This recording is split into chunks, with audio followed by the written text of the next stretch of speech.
everyone. My name is Angelica van Dam, and in this knowledge clip I'm going to tell you something about the game plan. Are you looking for another way to approach your project?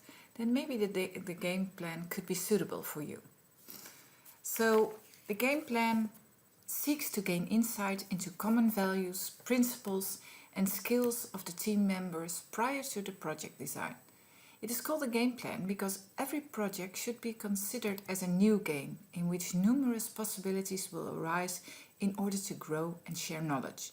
It considers a project as a challenge, an opportunity to achieve something together. The game plan provides an overview of where the project and all stakeholders are and where it should go. In addition, it is a visual display and therefore stimulates the imagination from the involved group and makes it more alive.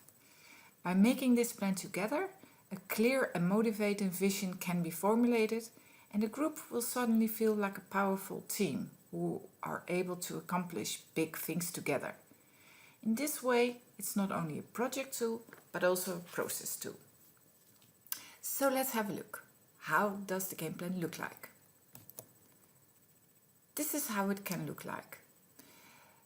So the thing here is that there are a couple of elements in there and you should put them all on paper. So I would advise you to take a big piece of paper with your whole group present, to put it on the floor and to put in all the elements.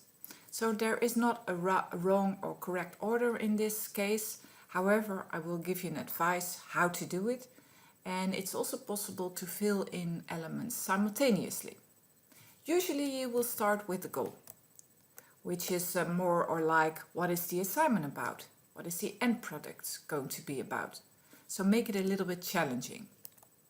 Then usually you go to the dream. This is more or less like the vision. And it's important to turn it a little bit, to flip it, to make it really challenging. This is your Star of Bethlehem.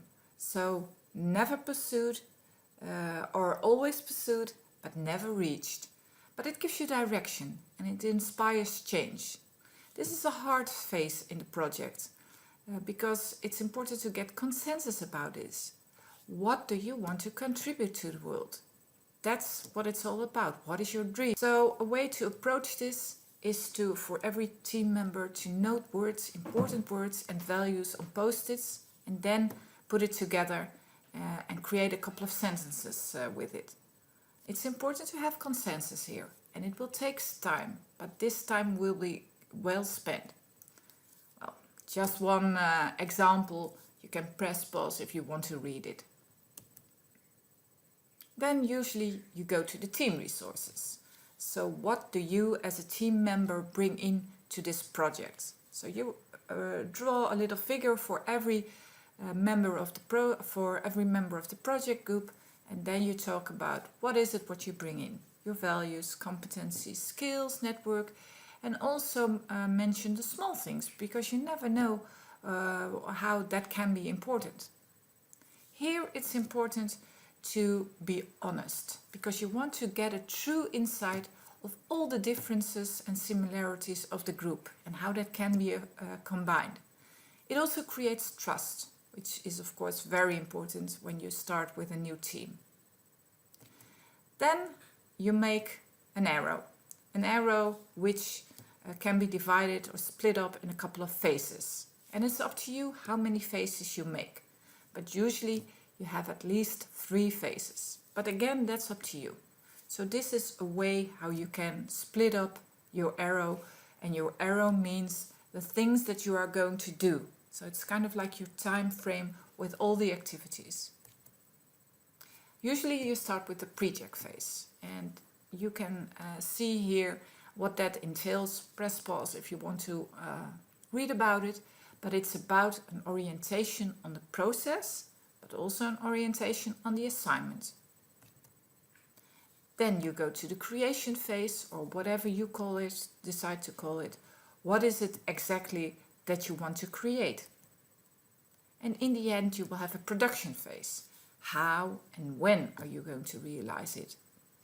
So this will give you a list of tasks and you can put that to time as well. So you will have a planning of what is it exactly that you are going to do to reach the end goal.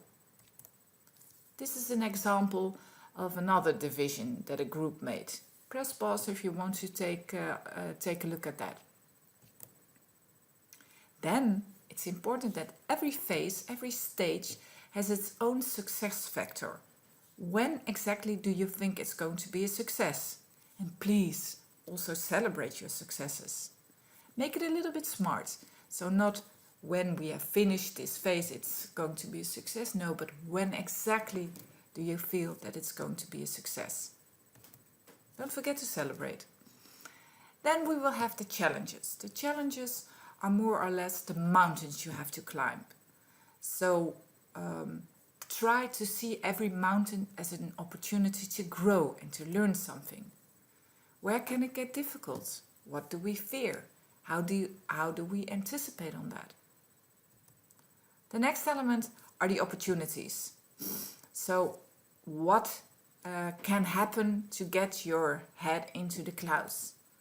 So it's good to formulate the opportunity as something that inspires you to aim for the highest possible. It can be opportunities on a group or an individual level, and also on a short and a longer term.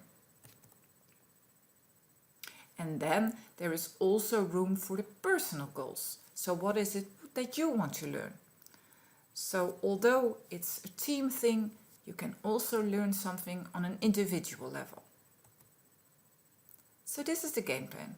I hope this will help you to approach your project in a different way. Good luck with that.